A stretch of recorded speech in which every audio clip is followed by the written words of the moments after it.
The warning siren started at dawn, and Ambassador Telvik knew immediately that something terrible was happening.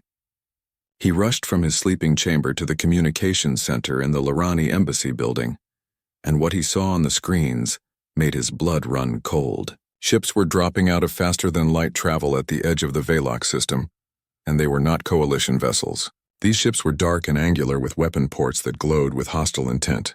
Telvik had spent 40 years in diplomatic service, and he had never seen anything like this. The Lorani people had known peace for 3 centuries, and their defense fleet was more ceremonial than functional.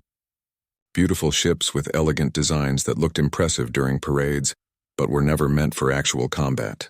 Now those ships were scrambling to form a defensive line, and Telvik could see they were hopelessly outmatched.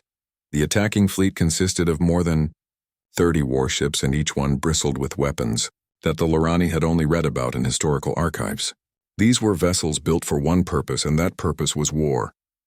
Telvik watched helplessly as the first Lorani ship attempted to hail the attackers and was destroyed without warning. The elegant vessel simply exploded in a brilliant flash of light and debris. Then the slaughter began in earnest. The Lorani defense fleet tried to fight back, but their weapons were outdated, and their shields were designed for minor accidents rather than military-grade weaponry. Within 2 hours, half the Lorani fleet was gone, and the survivors were retreating in disorder. The enemy ships began moving toward the planet, and Telvik knew what would come next. He activated the emergency communication system and began recording a distress call. His hands trembled as he spoke into the recorder, asking for help from anyone who could hear him. The Coalition had protocols for this sort of thing, but Telvik had never imagined he would actually need to use them. He transmitted the message on all frequencies and prayed that someone would respond in time. The enemy fleet was already entering orbit, and the first bombardments were beginning.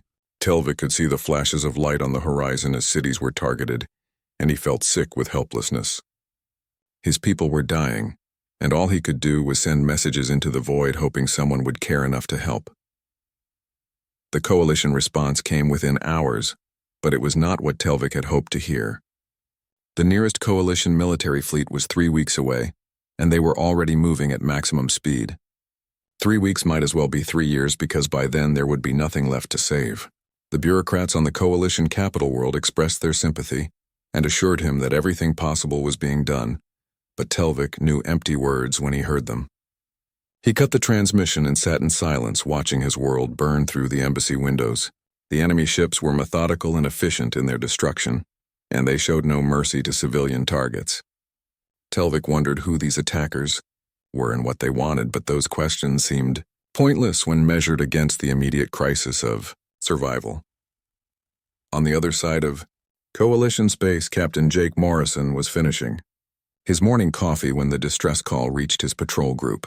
Morrison commanded a small fleet of human vessels stationed at New Gibraltar, a frontier outpost that most Coalition species considered barely civilized. The 6 destroyers under his command were old by human standards, but they were well-maintained and their crews were experienced. Morrison had been in the Earth Defense Force for 23 years, and he had seen combat in the border conflicts that still flared up in the less peaceful regions of space. He listened to the distress call twice and felt his jaw tighten with anger. The Lorani were being slaughtered, and the Coalition was doing nothing but offering sympathy. Lieutenant Commander Kate Sullivan was his tactical officer, and she pulled up the navigation data without being asked. The Velox system was 4 days away at maximum burn, and they would arrive long before the Coalition relief fleet. Morrison looked at the tactical display and saw the odds they would be facing: 30-plus enemy warships against his 6 destroyers. Any sane commander would wait for reinforcements, but Morrison had never been particularly concerned with what others considered sane. He had signed up to protect people who could not protect themselves, and right now the Lorani needed protection. He gave the order to set course for Velox, and his crew responded without hesitation. They knew what they were getting into, and they trusted their captain to get them through it. The Coalition tried to recall them almost immediately. Morrison received 3 separate orders telling him to stand down and wait for proper authorization, but he ignored all of them. Sullivan raised an eyebrow at his blatant disregard for protocol, but Morrison just shrugged. He had learned a long time ago that sometimes doing the right thing meant ignoring orders from people who were too far away to understand the situation. His crew agreed, and that was all that mattered. The 6 human destroyers accelerated to combat speed and began their journey toward a battle they had almost no chance of winning.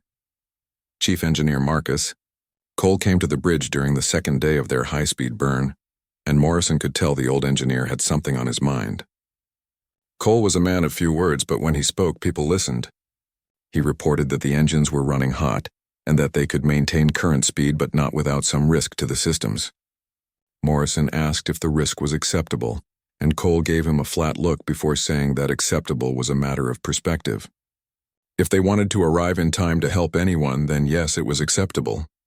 If they wanted to play it safe, they could slow down and arrive just in time to count the bodies. Morrison told him to keep the engines hot, and Cole nodded before heading back to his engineering bay. Sullivan spent most of the journey studying everything they knew about the enemy fleet. The attackers were a species called the Kresh, and they had appeared on the galactic stage about 5 years ago. They were conquerors who moved from system to system, taking what they wanted and crushing any resistance. The Coalition had tried diplomatic contact, but the Kresh had no interest in talking. They believed in strength and viewed the peaceful Coalition species as weak prey, ripe for exploitation. Their technology was roughly equivalent to Coalition standard, but their ships were designed for war in a way that Coalition vessels were not. Sullivan ran simulation after simulation, and every single one ended with the human fleet being destroyed. She showed the results to Morrison, who studied them carefully before asking if she had any ideas that might improve their odds. Sullivan had been working on exactly that question, and she had come up with a plan that was either brilliant or completely insane. The Kresh fleet would be spread out across the Velox system, conducting their assault, and their command ship would be the largest vessel coordinating the attack. If the humans could approach unseen using the debris field from the destroyed Lorani ships as cover, they might be able to get close enough to strike the command vessel before the Kresh even knew they were there. It would require perfect timing and a lot of luck, but it was better than charging straight into the enemy fleet. Morrison approved the plan and ordered his captains to prepare for a stealth approach. On Velox Ambassador, Telvik was hiding in an underground shelter with several thousand other refugees when he received word that help was coming. At first he felt a surge of hope until he learned that the help consisted of only 6 human ships. The hope died quickly and was replaced by resignation. He knew the humans had a reputation as fierce fighters, but 6 ships against the Kresh fleet was suicide. Still, he appreciated the gesture, even if it would likely result in nothing but more deaths. The humans were at least willing to try, which was more than the Coalition had done. Telvik composed a message thanking Captain Morrison for his courage and warning him about what he would be facing. He sent the message knowing it would probably be the last communication he ever sent. Morrison received the message during the final approach to the Velox system, and he read it carefully before deleting it. He did not want his crew to see the despair in Telvik's words because morale would be crucial in the coming battle. Sullivan had already briefed the other ship captains on the plan, and everyone was ready. The 6 destroyers dropped out of faster-than-light travel at the edge of the system and immediately went into stealth mode. Their engines powered down to minimal levels, and their hulls were angled to deflect sensor sweeps. They drifted into the system like ghosts moving through the debris field of destroyed Lorani vessels. Morrison watched the tactical display and felt the familiar calm that always came before combat. He had done this before in other systems against other enemies, and he would do it again here. The odds did not matter because the mission was all that counted. The Kresh fleet was exactly where Sullivan predicted it would be. The massive command ship sat in high orbit directing the assault while smaller vessels moved between the planet and space, carrying out their orders. Morrison studied the enemy formation and saw the weakness in their deployment. They were confident to the point of arrogance and had not bothered with defensive positioning. The Kresh had never lost a battle, and they clearly did not expect to start losing now. Morrison smiled grimly and gave the order for all ships to prepare for attack. The human destroyers. The first railgun rounds hit the Kresh command ship before their sensors even registered the human fleet's presence, and the impact was devastating beyond anything the aliens had experienced before. The projectiles were small pieces of dense metal accelerated to a fraction of light speed, and when they struck the Kresh shields, the energy barrier simply collapsed under the kinetic force.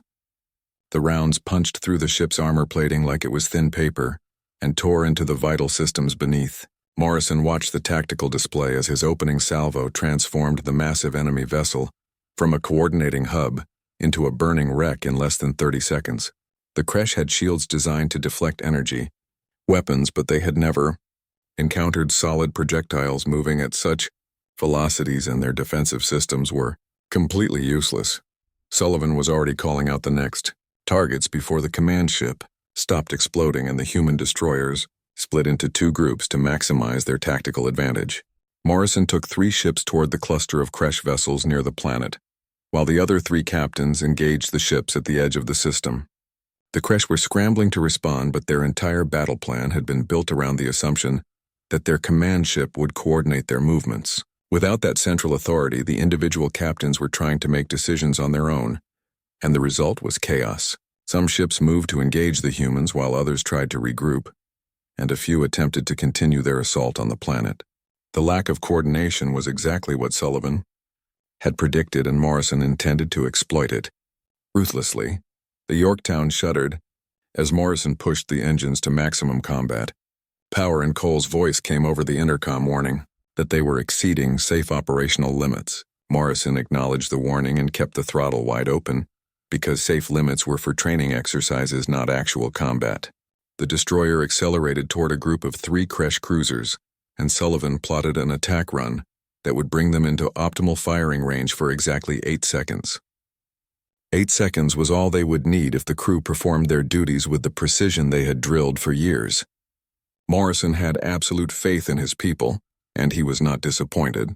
The weapons officer launched missiles at precisely the right moment and followed up with railgun fire that caught the Kresh ships while they were still trying to turn toward the threat. 1 Kresh cruiser exploded outright when a missile penetrated its reactor shielding, and the other 2 were crippled by railgun impacts that destroyed their maneuvering systems. Morrison did not slow down to confirm the kills because there were still more than 20 Kresh ships in the system, and stopping to admire your work was a good way to die. The Yorktown raced past the disabled cruisers, and Sullivan was already identifying the next target. A Kresh destroyer was moving to intercept them, and it was firing what looked like plasma torpedoes. The glowing projectiles were beautiful in a terrible way, but they were also slow compared to human missiles, and the Yorktown's point defense system swatted them out of space with contemptuous ease. The return fire from the Yorktown was not so easily deflected, and the Kresh destroyer took 3 railgun hits to its forward section before it could even adjust its shields. Morrison watched the enemy ship lose power and begin drifting, and he felt a grim satisfaction. The Kresh had thought they could attack peaceful people without consequences, but they were learning a harsh lesson about what happened when you attacked someone under human protection. The other 2 destroyers in Morrison's group were having similar success, and the Kresh fleet was bleeding ships faster than they could respond. Sullivan reported that 6 enemy vessels were destroyed or disabled, and the remaining Kresh ships were finally starting to coordinate their response. It was too late to save their command structure, but it might be enough to turn the battle in their favor through sheer numbers. On the surface of Velox's ambassador, Telvik was watching the battle through the sensors that had survived the bombardment, and he could not believe what he was seeing. The 6 human ships were tearing through the Kresh fleet like predators among prey, and every tactical doctrine he had ever learned said, this should be impossible. Ships did not win battles when outnumbered 5-1, especially against an enemy with comparable technology. Yet the humans were doing exactly that, and they made it look almost easy. Telvik watched a human destroyer dodge between 2 Kresh cruisers and fire at both simultaneously, and both enemy ships took crippling damage before they could even target the human vessel. It was like watching a master swordsman fight against farmers with clubs, and Telvik began to understand why the other coalition species spoke of Earth with such unease. The Kresh were adapting now, and they had stopped trying to fight as individuals and were forming defensive clusters that could support each other. Morrison saw the tactical shift and knew the easy part of the battle was over. The opening strike had given them a tremendous advantage, but now the Kresh were fighting smart, and the numbers were still heavily against the human fleet. Sullivan ran the calculations and estimated they could take down another 8 or 9 enemy ships before the odds became insurmountable. Morrison asked if that included the possibility of ramming actions, and Sullivan gave him a sharp look before revising her estimate upward. Morrison nodded and opened a channel to his other captains. They needed to coordinate their attacks and hit the Kresh hard before the aliens could fully organize. The 6 human destroyers regrouped in the shadow of one of Velox's moons, and Morrison outlined his plan. They would split into 3 pairs, with each pair targeting a different crash cluster. The goal was to keep the enemy divided and prevent them from concentrating their fire. It was risky because it meant each pair would be facing overwhelming odds, but staying together would just make them a bigger target. The other captains agreed without hesitation, and Morrison felt a surge of pride in these men and women who followed him into impossible situations without complaint.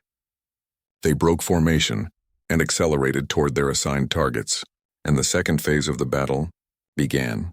The Yorktown and her sister ship, the Belleau Wood, went after the largest remaining crash formation, which consisted of 7 warships arranged in a defensive sphere. Sullivan plotted an approach vector that would bring them in from an angle the Kresh would not expect, and Morrison approved it immediately. The 2 human destroyers came in fast and low relative to the orbital plane, and the Kresh did not see them until they were already in weapons range. The opening salvo took out 2 Kresh ships and damaged a third, but then the aliens returned fire, and Morrison felt the Yorktown shake as enemy weapons found their target. The shields held but barely, and damage reports started coming in from all over the ship. Cole's voice came over the intercom reporting fires in sections 3 and 7, and that the port engine was running at 70% efficiency. Morrison acknowledged and kept fighting because stopping to make repairs in the middle of a battle was not an option. The Belleau Wood was taking heavy fire as well, but her captain was a stubborn woman named Linda Hayes, who had once kept her ship operational for 3 days after a reactor breach. If anyone could keep fighting under these conditions, it was Hayes, and Morrison trusted her to do her part. The 2 human ships worked in perfect coordination with the Yorktown drawing fire, while the Belleau Wood positioned for killing shots and then reversing roles when needed. It was a deadly dance they had practiced countless times, and the Kresh could not match their synchronization. Another Kresh ship died, and then another, and Morrison allowed himself to hope they might actually survive this. Then the Belleau Wood took a direct hit to her reactor shielding, and Hayes reported she was losing containment. Morrison ordered her to evacuate, but Hayes refused, and instead directed her damaged ship straight at the nearest Kresh cruiser. Morrison watched helplessly as the Belleau Wood rammed the enemy vessel at full speed, and both ships vanished in a ball of nuclear fire. The sacrifice took out another Kresh ship, and gave the Yorktown the opening she needed to finish off the remaining 2 vessels in the cluster. Morrison felt the loss of Hayes and her crew like a physical blow, but there was no time to mourn, because the battle was still raging around them. Sullivan reported that the other human ships were having mixed success, with 1 destroyer destroyed and another heavily damaged, but they had cut the Kresh fleet down to 15 operational vessels. The odds were still bad, but they were getting better, and Morrison could see something he had not expected in the enemy formation. The Kresh ships were not pressing their advantage as aggressively as they should be. Some of them were actually pulling back and keeping their distance from the human destroyers. Sullivan noticed it too, and she ran an analysis of the Kresh communications they had intercepted. What she found made Morrison smile grimly. The Kresh were arguing among themselves about whether to continue the fight, and some of their captains were advocating for retreat. The mighty conquerors, who had never lost a battle, were discovering what it meant to face an enemy that refused to die quietly. Morrison opened a channel on all frequencies and broadcast a message to the Kresh fleet. His words were simple and direct. "Leave now or die here." There was no anger in his voice and no bravado jeu. 12 Kresh ships broke formation and activated their faster-than-light drives, fleeing the system without even attempting to recover their ground forces. The remaining 6 vessels chose pride over survival and launched a coordinated attack on the human fleet, but their hearts were not in it anymore, and Morrison could see the hesitation in their movements. These were warriors who had conquered a dozen worlds, and they were not used to feeling fear, but now fear was all they had left. Sullivan coordinated the defense with practiced efficiency, and the 4 surviving human destroyers moved to intercept the final Kresh attack. The battle that followed was brutal and short, and when it ended, the space around Velox was littered with wreckage from both sides. The Yorktown had taken severe damage and was barely holding together, but she was still operational, and that was all that mattered. Morrison ordered his fleet to assume defensive positions around the planet, and Cole reported from engineering that they had maybe 3 days of combat capability left before critical systems started failing. That was cutting it close, since the Coalition relief fleet was still 10 days out, but Morrison figured they could make it work. The Kresh ground forces on Velox were cut off from their fleet, and without orbital support they would not last long against the Lirani resistance fighters. Sullivan started coordinating with the surface defenders, and within hours the Kresh troops were surrendering in large numbers. The aliens who had thought they were conquering a weak species discovered too late that even peaceful people will fight when their homes are threatened. Ambassador. Telvik emerged from his shelter and stood looking up at the sky where human ships patrolled in protective formation. He had lived through an attack that should have destroyed his civilization, and his people had survived because 6 ships crewed by Deathworlders had chosen to answer a distress call. Telvik requested permission to visit the Yorktown, and Morrison agreed after checking with Cole that the ship could safely receive visitors. When Telvik's shuttle docked with the human destroyer, he was shocked by the extent of the damage. The corridors were scarred by fire and emergency repairs were visible everywhere he looked. The crew moved with purpose, despite their obvious exhaustion, and Telvik realized these humans had fought beyond the point where most species would have surrendered. Morrison met him in what remained of the officers' mess, and the human captain looked like he had aged 10 years in the past few days. There were burn marks on his uniform and a bandage on his left arm, but his eyes were clear and steady. Telvik tried to find words adequate to express his gratitude, but everything he thought of seemed insufficient. Morrison saved him the trouble by simply saying they were glad they could help and asking about casualty estimates on the surface. Telvik provided the numbers, which were bad, but would have been catastrophic without the human intervention. Morrison nodded and made notes on a data. Pat and Telvik understood that for this man the job was not finished until every detail was handled properly. Sullivan joined them, and she had information about the Kresh fleet that had escaped. The aliens had retreated to their nearest stronghold, and intelligence suggested they were regrouping for another attack. Morrison absorbed this news without visible reaction and asked Sullivan for her assessment of whether the Kresh would return before coalition reinforcements arrived. Sullivan said it was unlikely because the Kresh had taken devastating losses and would need time to rebuild their confidence as much as their fleet. The psychological impact of their defeat was probably more significant than the material losses, and warrior cultures did not recover quickly from humiliation. Morrison seemed satisfied with this analysis and turned his attention back to Telvik. The ambassador asked the question that had been haunting him since the battle began. How had 6 ships defeated a fleet of 30? Morrison considered the question carefully before answering, and when he spoke, his words were measured and thoughtful. He explained that humans came from a world that had tried to kill them for millions of years, and survival on Earth required adaptation and innovation, and most importantly, the willingness to fight against impossible odds. Every human alive was descended from survivors who had refused to quit when things looked hopeless. The Kresh were warriors, but they had never faced real adversity because their technology had always been superior to their opponents. Humans had learned to fight without technological advantage, and that made all the difference. Telvik thought about this explanation and realized it went deeper than simple military doctrine. Earth was classified as a death world because its environmental conditions were harsh enough to kill most species within days. Gravity twice what most civilizations considered normal. Weather patterns that could shift from calm to deadly in minutes. Predators and diseases that tested human survival skills constantly. The coalition had always known humans were different, but they had never truly understood what that difference meant. Deathworlders were not just tough, they were forged in conditions that made them fundamentally different from species that evolved on gentler worlds. Morrison and his crew were not exceptional humans, they were simply products of their world, and that world had created a species that thrived on challenges that would break others. Cole interrupted the discussion to report that repairs were proceeding slower than hoped and that he needed Morrison to make some decisions about resource allocation. Morrison excused himself and left Sullivan to continue the conversation with Telvik. The tactical officer had a different perspective than her captain, and she was more willing to discuss the emotional aspects of what they had accomplished. She admitted that the battle had been terrifying and that there were several moments when she thought they were all going to die.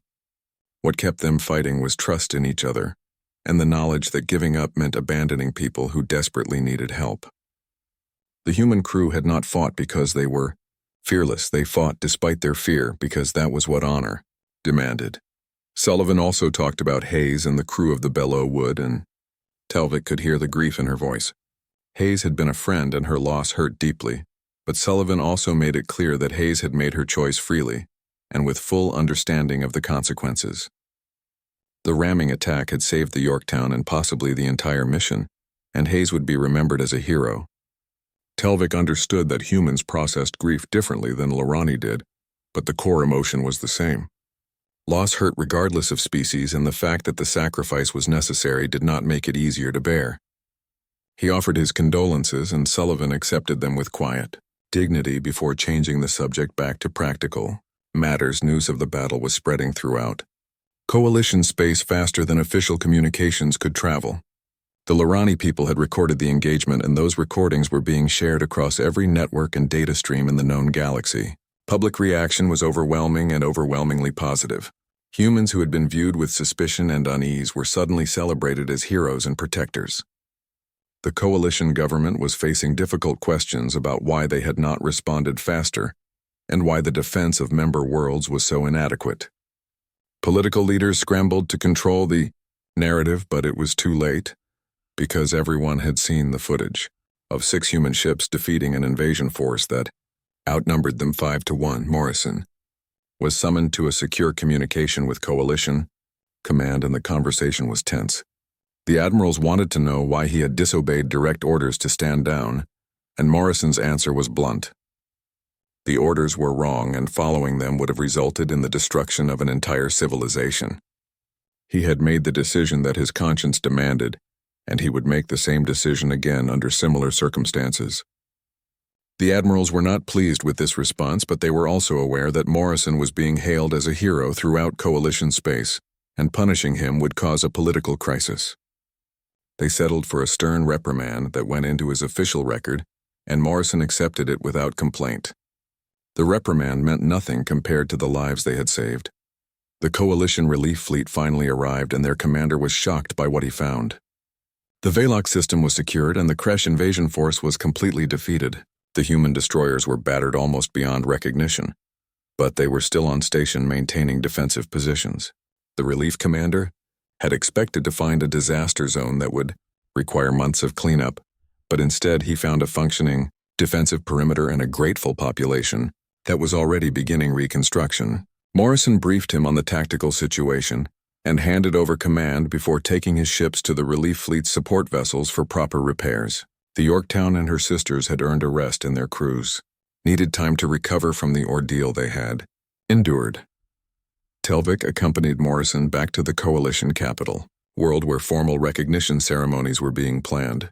The journey gave them time to discuss the implications of what had happened, and both men understood that everything had changed. The Coalition could no longer pretend that peaceful intentions were sufficient protection against hostile forces.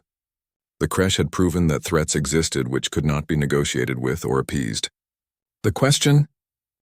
The Coalition summit was held on the capital world 3 months after the Battle of Velox, and representatives from 200 species gathered to address what everyone now called the defense crisis. Morrison attended at the personal request of the Coalition leadership, and he found himself deeply uncomfortable with the political theater that surrounded everything. Diplomats made speeches about unity and cooperation, while carefully avoiding any mention of their own failures. Morrison sat through hours of debate about committee structures and oversight protocols, and he wanted nothing more than to return to his ship. Sullivan sat beside him and kept him from saying anything that would cause a diplomatic incident, though she admitted later that it was a close thing several times. When Morrison was finally called to address the assembly, he kept his remarks brief and direct. The Coalition had survived the Kresh attack through luck and the sacrifice of people who chose duty over self-preservation. That luck would not hold forever, and the next attack might come against a world with no human ships nearby. The Coalition needed a real military force capable of rapid response, and that force needed to be commanded by people who understood warfare, not politicians who understood compromise. His words were blunt to the point of rudeness, but no one could argue with the substance. Morrison had earned the right to speak plainly through the blood his crew had shed at Velox. The Earth delegation had come prepared with a detailed proposal, and Admiral Helen Carter presented it with the kind of smooth professionalism that made Morrison grateful he was just a ship captain. The plan called for the creation of a Coalition rapid response fleet that would be stationed at strategic points throughout Coalition space. The fleet would be equipped with the best technology available and crewed by volunteers from all member species. However, the command structure would be heavily weighted toward humans, at least initially, because humans had the institutional knowledge and combat experience necessary to build an effective fighting force. Carter acknowledged that this would represent a significant shift in Coalition power dynamics, but argued that effectiveness had to take priority over political sensitivities. The debate that followed was intense, and Morrison excused himself from most of it because listening to politicians argue made him irritable. He spent his time instead meeting with military officers from other species who were curious about human tactics and training methods. Morrison discovered that most Coalition species had capable people who simply lacked proper equipment and doctrine. They wanted to learn, and Morrison was willing to teach. He started conducting informal seminars on combat strategy and ship handling, and the attendance grew larger each day. Word spread that the human captain who defeated the Kresh was sharing his knowledge freely, and officers came from across the Coalition to learn from him. Telvik spent his time lobbying other ambassadors and building support for the Earth proposal. He had become humanity's most effective advocate in Coalition politics, and his personal experience at Velox gave him credibility that no amount of rhetoric could match. When skeptical ambassadors questioned whether giving humans such a central military role was wise, Telvik would describe watching his world burn while the Coalition debated proper procedures. He would talk about the moment when he learned that only 6 human ships were coming to help and how he had resigned himself to death. Then he would show them footage of the battle and let them draw their own conclusions. His advocacy was proving remarkably effective. Sullivan was working behind the scenes with Coalition intelligence services, and what she learned was disturbing. The Kresh were indeed planning another offensive, and this time they intended to bring overwhelming force. The defeat at Velox had humiliated them, and their leadership was demanding vengeance. Intelligence estimates suggested they were assembling a fleet of more than 100 warships, and their target was likely to be a major Coalition world rather than a frontier outpost. Sullivan briefed Morrison on these findings, and he understood immediately that time was running out. If the Coalition did not act soon to improve its defenses, the next attack would be catastrophic. The summit finally reached a decision after 2 weeks of debate, and the result was better than Morrison had dared hope. The Coalition approved the creation of the Rapid Response Fleet, with most of the provisions that Earth had requested. Morrison was promoted to Admiral and given command of the new fleet with Sullivan as his Chief of Staff. The promotion came with a massive increase in responsibility, and Morrison accepted it with mixed feelings. He had joined the military to command ships, not fleets, but someone had to do the job, and he supposed he was as qualified as anyone. Cole was also promoted and put in charge of fleet engineering, which meant he would be responsible for keeping dozens of ships operational instead of just one. The old engineer grumbled about desk work, but Morrison knew he was secretly pleased.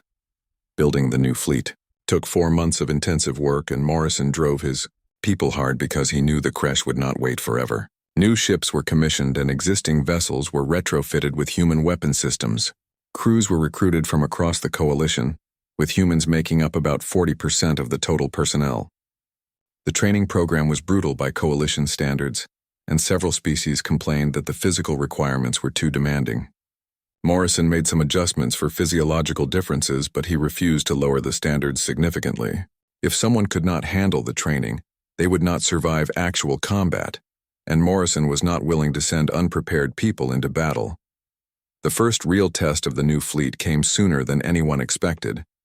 Intelligence detected a Kresh battle group moving toward a lightly defended mining colony, and Morrison deployed immediately with 20 warships. The fleet was still working out coordination issues, and many of the crews were green, but there was no time for more training. They would learn on the job or they would die trying. The journey to the mining colony took 3 days, and Morrison used that time to drill his captains on the tactical plan. They would not have the element of surprise this time, because the Kresh knew human capabilities now. The battle would come down to execution and discipline. The Rapid Response Fleet arrived at the colony 2 days before the Kresh, and Morrison used that time to prepare defensive positions. He positioned his ships in a formation that would allow them to concentrate fire while maintaining maneuverability. and he placed the less experienced crews in supporting roles where they could contribute without being in the most dangerous positions. Sullivan worked with the local defense forces to coordinate their efforts with the fleet, and Cole ensured that every ship was operating at peak efficiency. When the crash arrived, Morrison was as ready as he could be given the circumstances. The crash battle group consisted of 35 warships, and they dropped out of faster-than-light travel with obvious confidence. They had brought enough force to overwhelm the local defenses, and they clearly expected an easy victory. What they found instead was a fully prepared coalition fleet, commanded by the man who had humiliated them at Velox. Morrison watched the crash formation on his tactical display, and saw the moment when they recognized who they were facing. The enemy fleet hesitated for just a moment before committing to the attack, and that hesitation told Morrison everything he needed to know. The Kresh were afraid, and fear made people make mistakes. The battle that followed was nothing like Velox because this time, Morrison had superior numbers and prepared positions. The rapid response fleet opened fire at maximum range with coordinated salvos that overwhelmed Kresh defenses. The new ships performed exactly as designed, and the mixed crews worked together with surprising efficiency. Morrison watched his tactical display and felt satisfaction as the Kresh formation began to break apart under the sustained assault. The aliens had come expecting to face weak coalition defenses, and instead they found a professional military force that had been built specifically to counter their tactics. The Kresh tried to adapt, but they were fighting at a disadvantage, and they knew it. Their commanders attempted several maneuvers that might have worked against the old coalition fleets, but Morrison had studied Kresh tactics extensively, and he countered each move before it could develop. Sullivan provided targeting priorities that kept the enemy off balance, and Cole managed to keep the fleet's systems operating despite the punishment they were taking. The battle lasted 3 hours, and when it ended, 15 Kresh ships were destroyed and the remaining 20 were fleeing the system. The rapid response fleet had lost only 2 ships, and both of those crews had been evacuated before their vessels were destroyed. Morrison addressed his fleet after the battle, and he kept his words simple. They had done well for their first engagement, and he was proud of how they had performed under pressure. There would be more battles to come because the Kresh were not going to give up easily, but now the coalition had a real defense force capable of protecting its people. The crews cheered, and Morrison allowed himself a small smile. They had a long way to go before they were truly ready, but this was a good start. The mining colony was safe, and the message had been sent throughout the galaxy.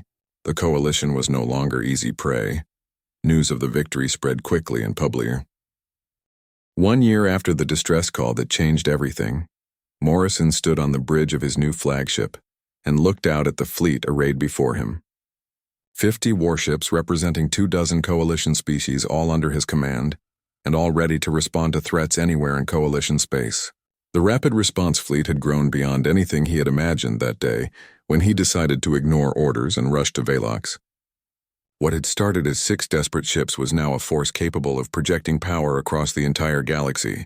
Morrison felt the weight of that responsibility, but he also felt pride because they had built something truly remarkable.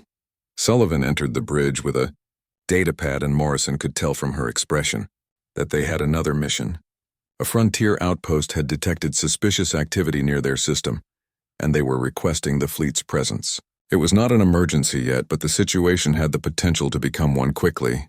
Morrison reviewed the information and made his decision within minutes. They would deploy 3 ships to investigate and keep the rest of the fleet on standby. Sullivan approved the deployment order, and within an hour the selected vessels were underway.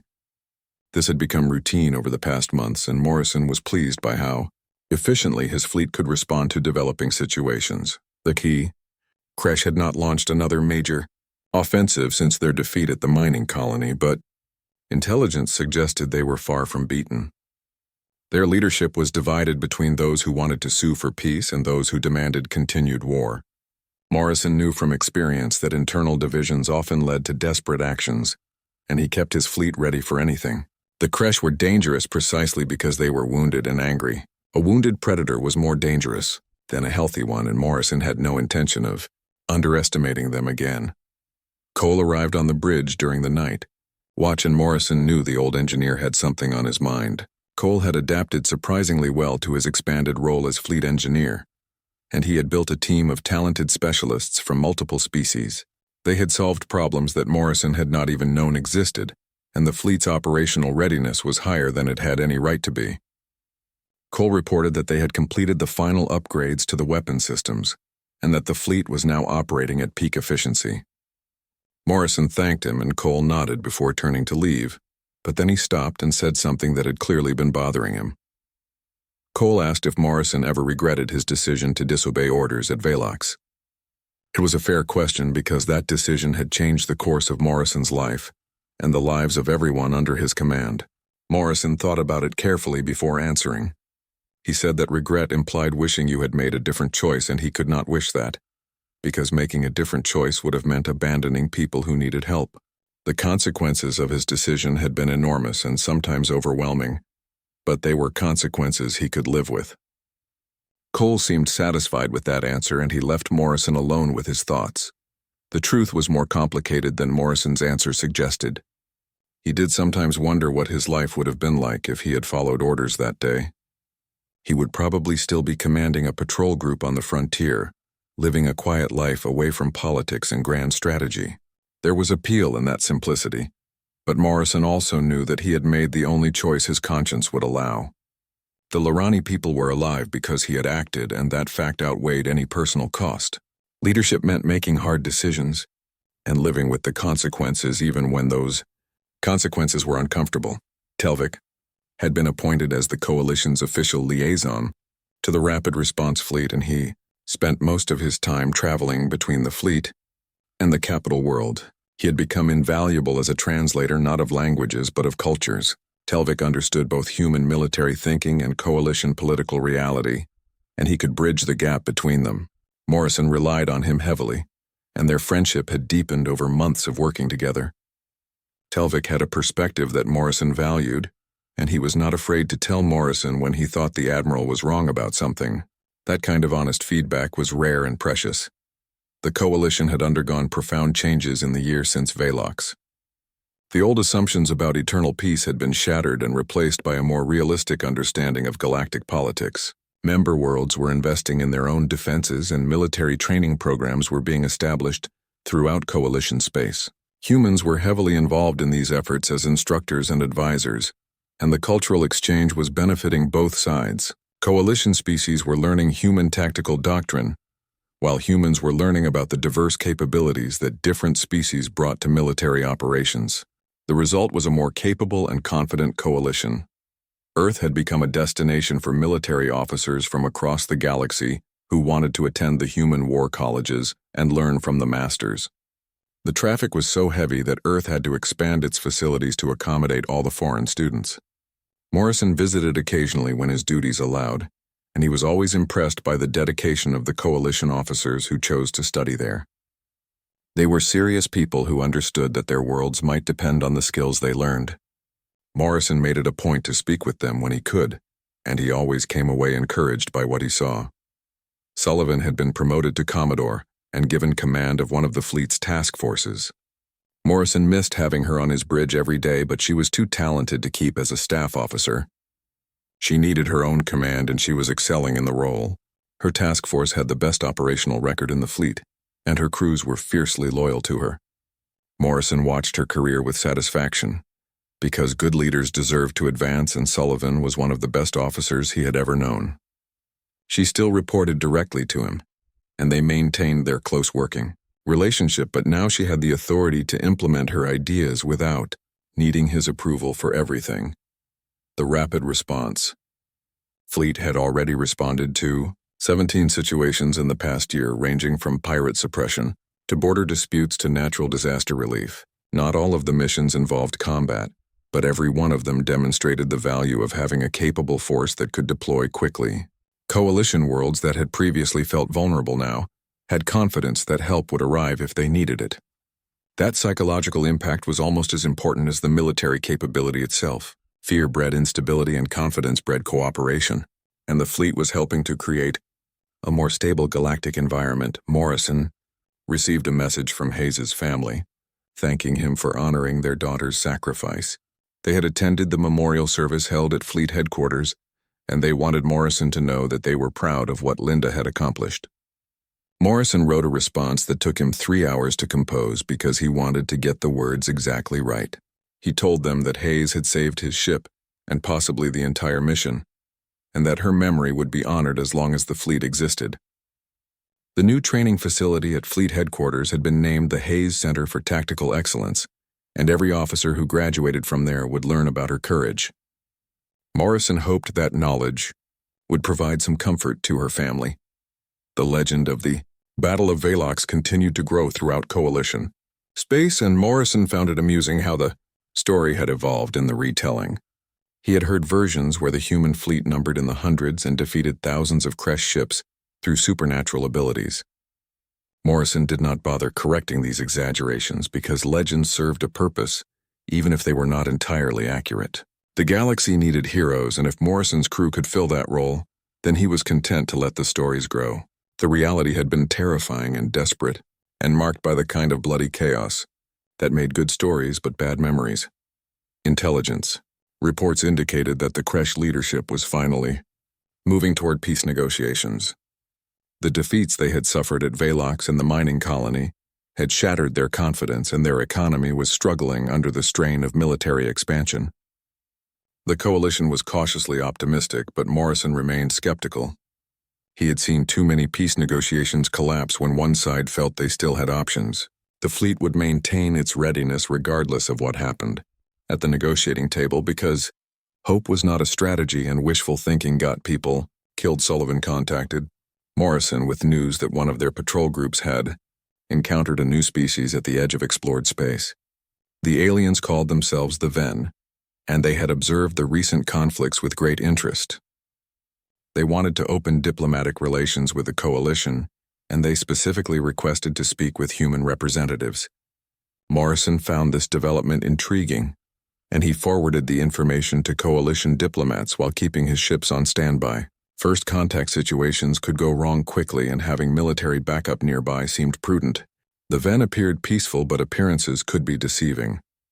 Telvik organized a gathering of the original Velox survivors to commemorate the 1-year anniversary of the battle.